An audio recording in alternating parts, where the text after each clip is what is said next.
Olá! O tema deste trabalho são os anti-inflamatórios. Ele foi desenvolvido na disciplina de cirurgia bucomaxilofacial pelos alunos Andressa Meirelles, Camila Alvarenga, Camila Peixoto, Emily Quirino, Isabela Falqueto, Ítalo Paraíso e Thaís Salles.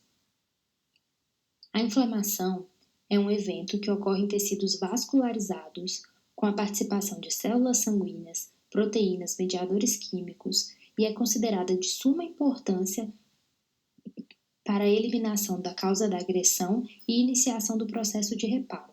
A inflamação pode ser do tipo aguda ou crônica. A inflamação aguda é caracterizada por possuir início rápido e curta duração, apresentando exsudação de líquidos, acúmulo de leucócitos nos tecidos, principalmente os neutrófilos. A inflamação crônica, por sua vez, é de longa duração e é caracterizada principalmente pela presença de linfócitos e macrófagos, com proliferação vascular associada à fibrose. As manifestações clínicas da inflamação são calor, rubor, inchaço, dor e perda de função. Essas manifestações são consequência dos fenômenos vasculares e exudativos induzidos por diferentes mediadores químicos, como as histaminas, prostaglandinas e os leucotrienos.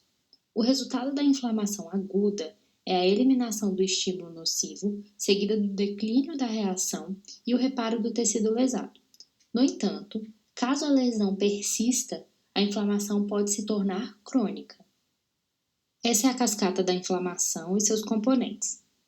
O ácido araquidônico é um ácido graxo presente de forma esterificada na membrana das células. Normalmente, ele se encontra inerte na membrana, mas a partir de qualquer lesão, a enzima fosfolipase A2 agirá sobre a membrana celular, liberando o ácido araquidônico. Assim, o ácido araquidônico produz leucotrieno pela via da lipoxigenase e produz prostaglandinas, tromboxanos e prostaciclinas pela via da ciclooxigenase. As prostaglandinas provocam vasodilatação, inibição de agregação plaquetária e dor. O tromboxano A2 tem como função vasoconstrição e promoção da agregação plaquetária. Os anti-inflamatórios podem ser classificados em 3 diferentes grupos: esteroidais não seletivos e não esteroidais seletivos. Observando novamente a cascata da inflamação, pode-se perceber que os anti-inflamatórios não esteroidais irão agir bloqueando a ação do ácido araquidônico pelas vias das ciclooxigenases, enquanto os esteroidais irão inibir todas as vias de sintetização de mediadores inflamatórios, ao inibir a ação da fosfolipase A2, impedindo então a formação do ácido araquidônico. Falaremos primeiramente dos anti-inflamatórios esteroidais, também chamados de glicocorticoides. O córtex da glândula suprarrenal é responsável pela produção de esteroides sexuais, mineralocorticoides e glicocorticoides.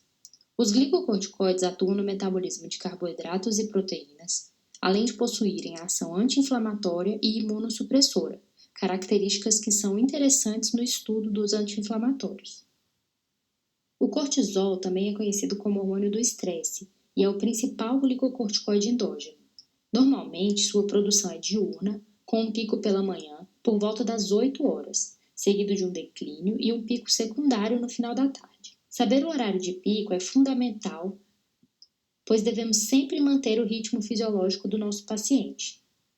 Dessa forma, devemos orientá-lo a tomar esse medicamento sempre por volta das 8 da manhã, o que seria o horário de pico.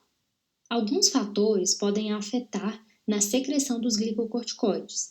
Dentre eles estão o estresse, os níveis de esteroides circulantes, infecção, excesso de frio ou de calor. Os anti-inflamatórios esteroidais são hormônios sintéticos que vão mimetizar a ação do cortisol endógeno, apresentando a ação anti-inflamatória e imunossupressora. Agem em todos os sinais da inflamação e são os anti-inflamatórios mais eficazes que existem. Apesar disso, eles apresentam muitos efeitos adversos, que serão tratados mais adiante. Como já mencionado anteriormente, os glicocorticoides têm ação anti-inflamatória e imunossupressora. Dessa forma, são capazes de atuar em diferentes frentes da resposta inflamatória. Diferente dos AINES, que atuam somente na síntese da prostaglandina, como vamos ver mais adiante. Algumas dessas ações são a inibição da transcrição dos genes da COX-2 e citocinas, além do aumento da síntese de anexina 1, que é o inibidor da fosfolipase A2, ou seja, os glicocorticoides inibem as prostaglandinas, tromboxano e leucotrienos, gerando assim uma resposta anti-inflamatória. Apesar de possuírem resposta anti-inflamatória satisfatória, os glicocorticoides apresentam efeitos adversos associados ao seu uso prolongado. Dentre eles estão a supressão da resposta à infecção, deficiência na cicatrização de ferida, ambos causadas pelo efeito imunossupressor desse tipo de medicamento, além da supressão da síntese de glicocorticoides endógenos e da síndrome de Cushing, que é caracterizada pela face em lua cheia com bochechas vermelhas, gorduras acumuladas em algumas regiões e perda muscular. Apesar dos glicocorticoides não causarem dependência, os pacientes que o utilizam tendem a ter alívio muito eficiente na dor. Dessa forma, acabam querendo utilizar outras vezes.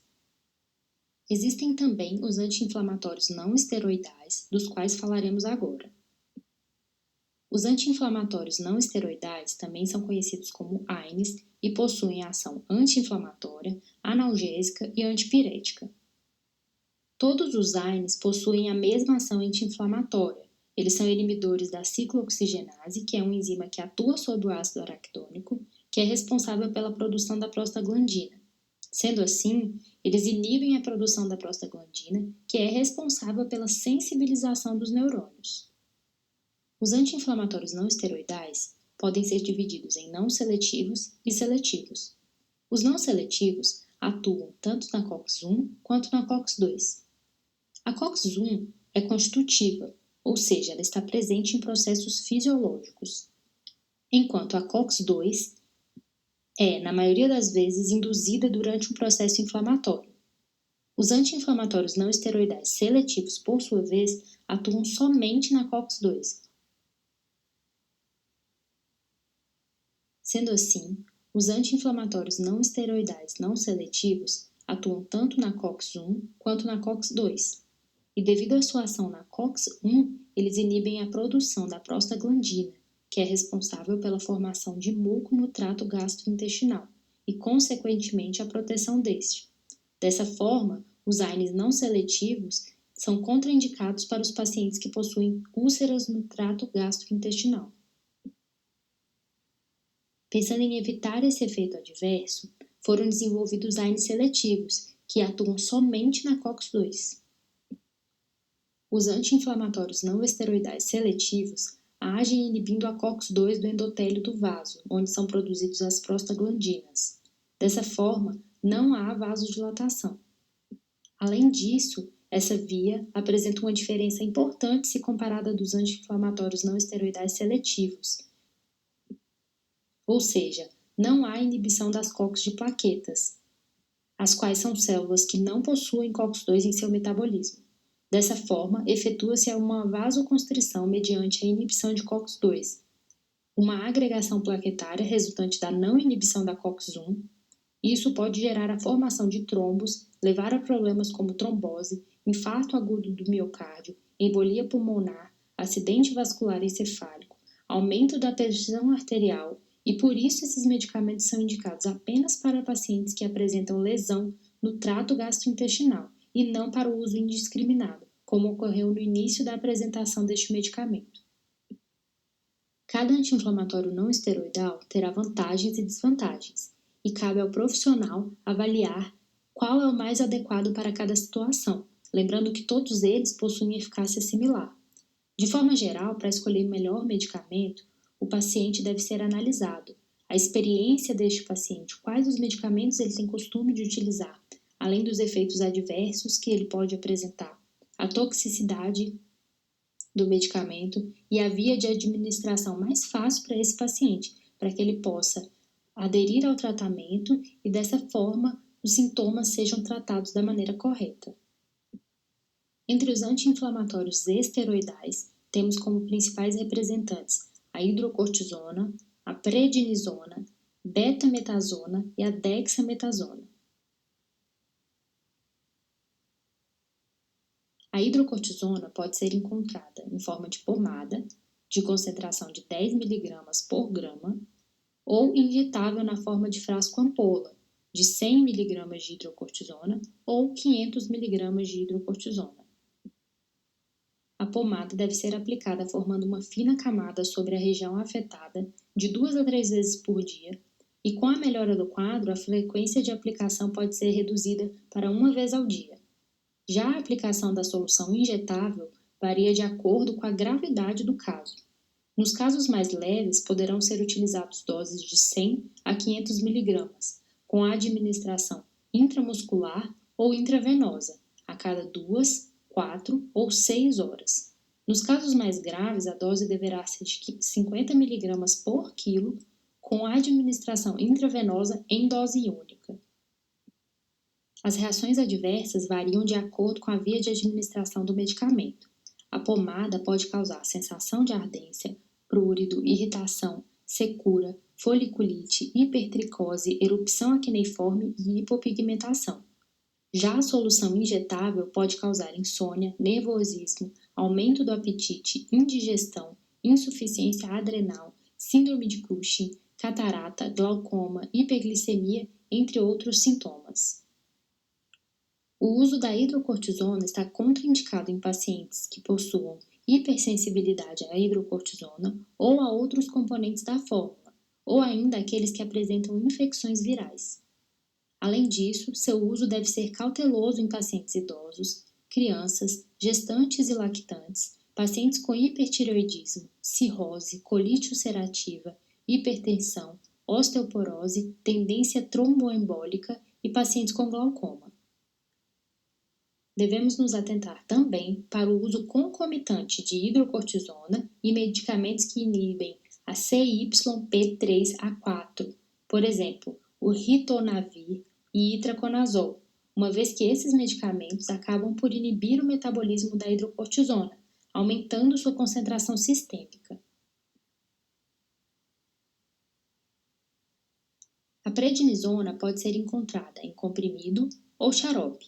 Os comprimidos podem ser de 5 ou 20 mg e o xarope pode ser de 1 mg por ml ou 3 mg por ml. Além disso, também existe a solução em gotas de 11 mg por ml. Quanto ao uso dos comprimidos, em adultos, a dose pode variar de 5 a 60 mg, uma vez ao dia, preferencialmente pela manhã. Já em crianças, a dose será de 5 a 20 mg, também uma vez por dia, pela manhã. Quanto ao uso do xarope, em adultos, a dose pode variar de 5 a 60 mg por dia e em criança de 0,14 a 2 mg por quilo por dia, dividindo de 3 a 4 administrações diárias. Já a solução em gotas em adultos pode variar de 5 a 60 mg, o equivalente a 9 gotas por dia, e em criança de 0,14 a 2 mg por quilo, administradas de 1 a 4 vezes por dia. O aparecimento de lesões adversas em pacientes que fazem uso desses medicamentos vai depender da dose e da duração do tratamento. No caso dos pacientes que fazem uso da prednisona, algumas reações adversas podem ser observadas, dentre elas hipertensão, fraqueza muscular, osteoporose, úlcera peptítica, retardo da cicatrização, cefaleia, convulsões, aumento da necessidade de insulina ou hipoglicemiantes em pacientes diabéticos, síndrome de Cushing, glaucoma, depressão e outros. O uso da prednisona está contraindicado em pacientes que possuem infecções sistêmicas por fungo, hipersensibilidade à prednisona ou a outros corticosteroides, além daqueles que possuem hipersensibilidade aos componentes da fórmula. A prednisona deve ser utilizada com cautela em pacientes idosos, crianças, gestantes e lactantes, pacientes com hipertireoidismo, cirrose, colite ulcerativa, hipertensão, osteoporose, tendência tromboembólica e glaucoma. Assim como a hidrocortisona, o uso da prednisona não está recomendado concomitantemente aos inibidores potentes da CYP3A4, pois isso pode levar ao aumento da concentração plasmática dos corticosteroides. Além disso, o uso da prednisona, juntamente com diuréticos depletores de potássio, pode intensificar a hipopotassemia. O uso da prednisona, juntamente com anticoagulantes cumarínicos, pode aumentar ou diminuir o efeito anticoagulante. Além disso, os efeitos dos anti-inflamatórios não esteroidais ou do álcool, somados aos glicocorticoides, podem resultar em aumento da incidência ou gravidade das úlceras gastrointestinais. A betametasona pode ser encontrada em comprimido de 0,5 mg ou 2 mg, solução oral em gotas de 0,5 mg por ml, elixir 0,5 mg a cada 5 ml, pomada 1 mg por grama ou solução injetável de 4 mg por ml. No uso oral em adultos, a dose varia de 0,25 a 8 mg por dia, uma vez ao dia, preferencialmente pela manhã. E em crianças varia de 0,017 mg a 0,25 mg por quilo de peso, também uma vez pelo dia, pela manhã. Já a pomada deve ser aplicada em pequenas quantidades na pele, de 1 a 4 vezes por dia, por um período máximo de 14 dias. A forma injetada pode ser usada em doses de 1 a 2 ml, repetindo a terapia quando for necessário. As reações adversas da betametasona são as mesmas relatadas no uso da prednisona. A betametasona é contraindicada em pacientes com infecções sistêmicas por fungo ou naqueles que possuem hipersensibilidade aos componentes da betametasona ou algum componente da fórmula. Além disso, devem ser tomadas as mesmas precauções citadas anteriormente para a prednisona. As alterações medicamentosas observadas para a betametasona também são as mesmas descritas para a prednisona.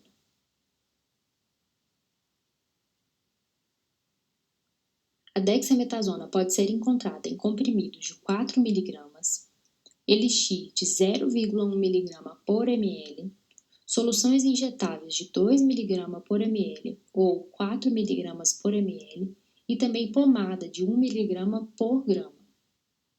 O uso da dexametasona por via oral pode ser feito com doses de 0,75 a 15 mg, divididas em 1 a 2 doses por dia. A solução injetável é administrada em dose única de 4 a 8 mg. Já a pomada é aplicada na forma de uma fina camada sobre a área afetada de 2 a 3 vezes por dia. Com relação às reações adversas desenvolvidas pelos pacientes que fazem uso da dexametasona, podemos observar as mesmas reações já descritas para o uso da prednisona e betametasona. O uso da dexametasona é contraindicado em casos de infecções fúngicas sistêmicas, hipersensibilidade a sulfitos ou qualquer outro componente do medicamento, e administração de vacinas de vírus vivos. As precauções adicionais a serem tomadas são as mesmas já descritas para os anti-inflamatórios esteroidais citados anteriormente. A dexametasona não deve ser administrada em conjunto com talidomida, ácido acetil salicílico, antiepiléticos ou medicamentos que agem no sistema nervoso central, além dos antibióticos, antifúngicos, inibidores de protease do HIV, anticoagulantes ou antihipertensivos e diuréticos. Os principais anti-inflamatórios não esteroidais não seletivos são os diclofenacos, nimesulida, naproxeno, tenoxicam e cetrolaco. Os diclofenacos podem ser divididos em diclofenaco de sódio e diclofenaco de potássio. O diclofenaco de sódio pode ser encontrado em comprimidos de 50 mg, com posologia de um comprimido de 8 em 8 horas por 3 dias. As reações adversas mais comuns ao seu uso são náusea, vômito, diarreia, dispepsia, cólicas abdominais, flatulência, diminuição do apetite, cefaleia, tontura e vertigem. Além disso, pode ocorrer interação medicamentosa mediante o uso concomitante com digoxina, lítio, diuréticos, inibidores da CYP2C9 e das ciclosporinas. O uso do diclofenaco sódico está contraindicado em pacientes com hipersensibilidade, úlcera gástrica ou intestinal ativa, sangramento ou perfuração. Também não é recomendado no último trimestre da gravidez, além dos pacientes que possuem insuficiência renal ou cardíaca grave. Também é contraindicado em pacientes nos quais o uso do ácido acetil salicílico ou outros anti-inflamatórios não esteroidais pode causar asma, angioedema, urticária ou rinite aguda. O diclofenaco de potássio, por sua vez, pode ser encontrado em comprimidos de 50 mg, com posologia de um comprimido de 8 em 8 horas, por 3 dias.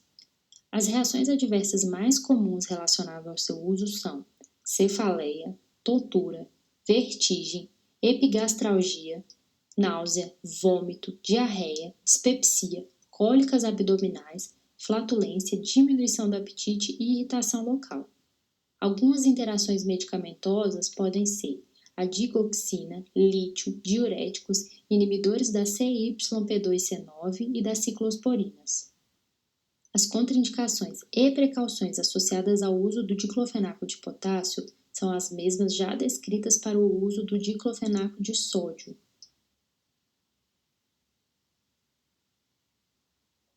A nimesulida pode ser encontrada em comprimidos de 100 mg ou suspensão oral.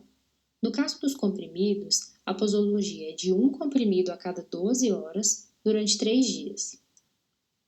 No caso da suspensão oral, deve-se pingar uma gota por quilo de peso, 2 vezes ao dia. Cada gota contém 2,5 mg. As reações adversas relacionadas ao seu uso são diarreia, náusea e vômito. Podem também acontecer algumas interações medicamentosas, como metrotrexato, pemetrexed, ciclosporina, beta-glucanas e tracolimos. O uso da nimesulida está contraindicado em pacientes que possuem alergia a qualquer componente da fórmula, histórico de reações de hipersensibilidade ao ácido acetil salicílico ou a outros anti-inflamatórios não esteroidais. Além disso, pacientes com úlcera péptica em fase ativa, ulceração recorrente ou cohemorragia no trato gastrointestinal, distúrbios de coagulação grave, insuficiência renal e ou insuficiência hepática. O naproxeno pode ser encontrado em comprimido de 250 ou 500 mg. A posologia é de um comprimido de 1 a 2 vezes por dia. As reações adversas mais comuns relacionadas ao seu uso são dispepsia, náusea, azia e dor abdominal. Podem ocorrer algumas interações medicamentosas, dentre elas o uso de anticoagulantes cumarínicos, sulfonilureia, idantoína, outros AINES e ácido acetil salicílico, além do metrotrexato e lítio. O naproxeno não deve ser utilizado em pacientes que apresentem hipersensibilidade, hemorragias gastrointestinais ativas ou histórico prévio, além dos históricos de úlceras gastrointestinais. O tenoxicam pode ser encontrado em comprimidos de 20 mg, a posologia é de um comprimido por dia durante 5 dias. As reações adversas mais comuns relacionadas ao seu uso são tontura, dor de cabeça, desconforto gástrico, epigástrico e abdominal, dispepsia e náusea. Além disso, podem acontecer algumas interações medicamentosas mediante o uso de metotrexato, lítio, diuréticos, anticoagulantes, antidiabéticos orais e ciclosporinas. O uso do tenoxicam está contraindicado em pacientes que possuem hipersensibilidade aos componentes da fórmula, perfuração ou sangramento gastrointestinal ativo ou pregresso relacionado à terapia prévia com anti-inflamatórios não esteroidais, pacientes com úlcera ou hemorragia péptica recorrente ou ativa, insuficiência cardíaca grave, insuficiência hepática e renal severa. Também não está recomendado para as gestantes que se encontram no 3º trimestre da gravidez.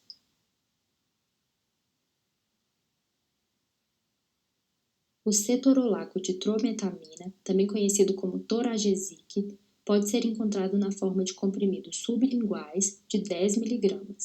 A posologia é de um comprimido sublingual de 8 em 8 horas por 3 dias. As reações adversas mais comuns relacionadas ao seu uso são dor abdominal com cólica, diarreia, tontura, sonolência, edema, cefaleia e náusea. As interações medicamentosas mais comuns são metotrexato, diuréticos, lítio e inibidores plaquetários.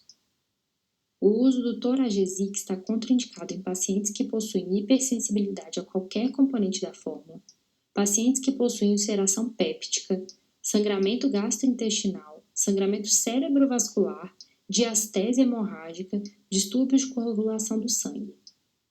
Entre os principais anti-inflamatórios não esteroidais seletivos, os principais representantes são celecoxib e valdecoxib. O celecoxib, conhecido comercialmente como Celebra, pode ser encontrado em comprimidos de 100 ou 200 mg. A sua posologia consiste em tomar 2 comprimidos de 200 mg no primeiro dia e, após 12 horas, tomar um comprimido de 200 mg.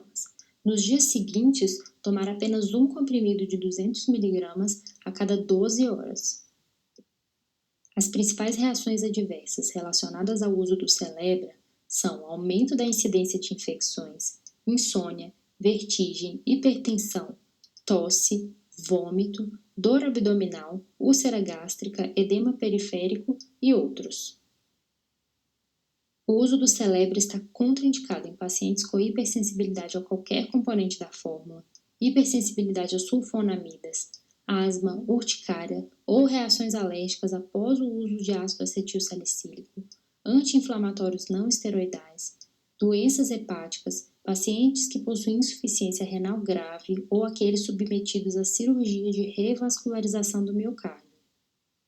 Além disso, o uso de Celebra deve ser feito com cautela em pacientes que possuem doença cardiovascular ou algum fator de risco para ela, hipertensão ou fatores de risco para ela, insuficiência cardíaca congestiva, que fazem uso de diuréticos, antiplaquetários e glicocorticoides, doenças gastrointestinais, pacientes idosos, crianças, gestantes e lactantes. O uso do celecoxib, também conhecido como Celebra, não deve ser feito concomitantemente ao uso de indutores de CYP2C9, como a rifampicina, carbamazepina e barbitúricos, pois isso pode levar a uma diminuição das concentrações de Celebra no sangue. Além disso, pode acontecer interação medicamentosa com o uso de lítio, antihipertensivo, ciclosporina, diurético, fluconazol, dextrometorfano e metoprolol. O valdecoxib, também conhecido como Bextra, pode ser encontrado em comprimidos de 40 mg ou em solução injetável de 40 mg. No entanto, esta é de uso exclusivo em ambiente hospitalar. A posologia do comprimido consiste em, no primeiro dia, tomar 1 ou 2 comprimidos de 40 mg e nos dias subsequentes tomar apenas um comprimido de 40 mg por dia. A posologia da solução injetável varia de acordo com a indicação. No caso de prevenção da dor pós-operatória, são administrados 40 mg por via intramuscular ou intravenosa de 30 a 40 minutos antes do procedimento cirúrgico. No caso de analgesia imediata pós-operatória, a administração é feita em 40 mg intramuscular ou intravenosa. No caso de manutenção da analgesia pós-operatória, são administrados 20 ou 40 mg a cada 6 ou 12 horas, sendo 80 mg a dose máxima diária. As reações adversas mais comuns relacionadas ao uso do valdecoxib são náusea, dor abdominal, vômito, constipação, dispepsite, osteite alveolar, edema periférico, vertigem, insônia, hipotensão, dentre outros. O valdecoxib possui as mesmas contraindicações já citadas anteriormente para o celecoxib. As interações medicamentosas existentes com o valdecoxib também são as mesmas observadas e já descritas para o celecoxib. Situações de uso dos anti-inflamatórios esteroidais, como a hidrocortisona, prednisona, betametasona, dexametasona, em cirurgia bucomaxilofacial.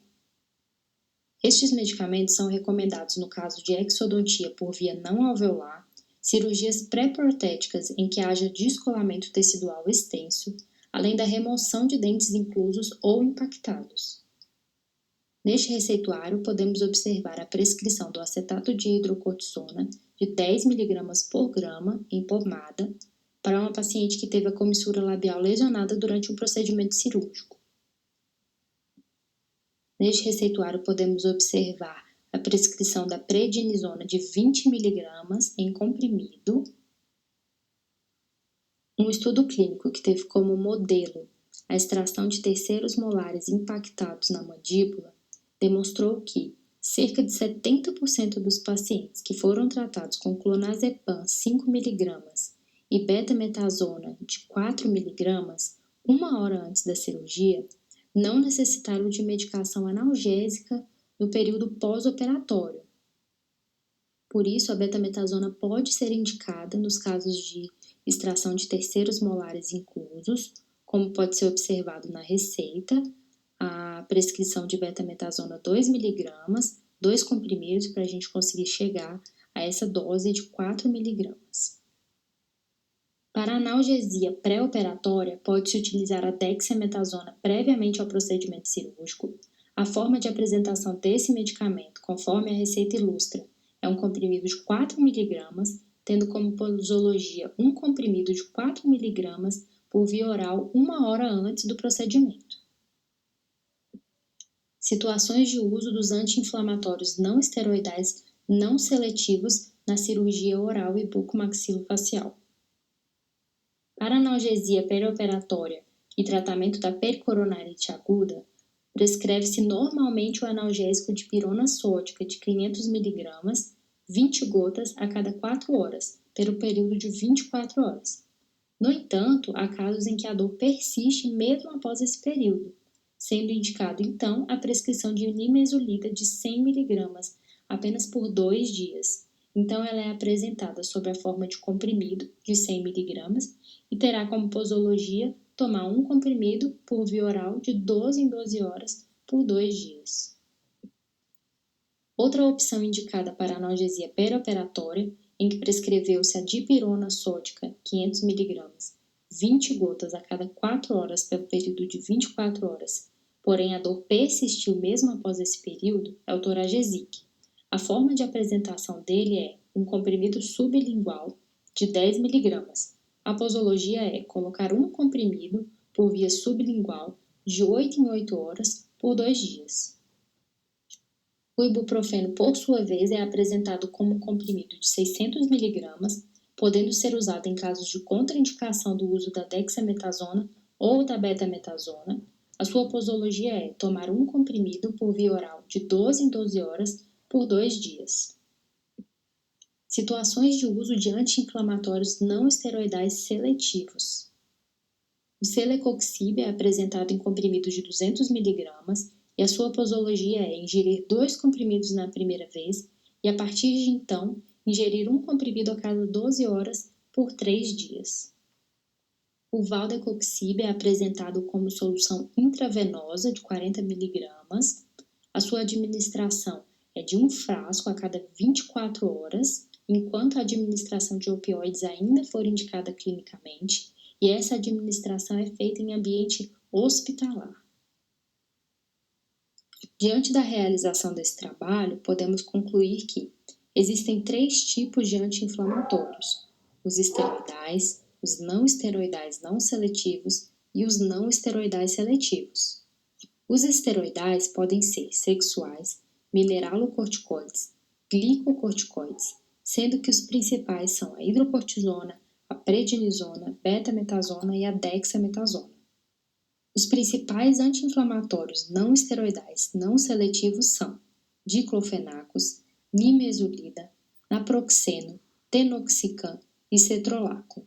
Os principais anti-inflamatórios não esteroidais seletivos são celecoxib e valdecoxib. Dessa forma, Podemos concluir também que é de suma importância que o cirurgião dentista tenha conhecimento suficiente acerca do uso das medicações anti-inflamatórias. É crucial estar atento à forma de apresentação, posologia de cada medicamento, seu intervalo de uso, reações adversas, contraindicações, precauções e suas possíveis interações medicamentosas. Dessa forma, podemos prescrever ao nosso paciente medicamentos de forma segura e eficaz. Essas foram as referências utilizadas no nosso trabalho. Agradecemos a atenção de todos.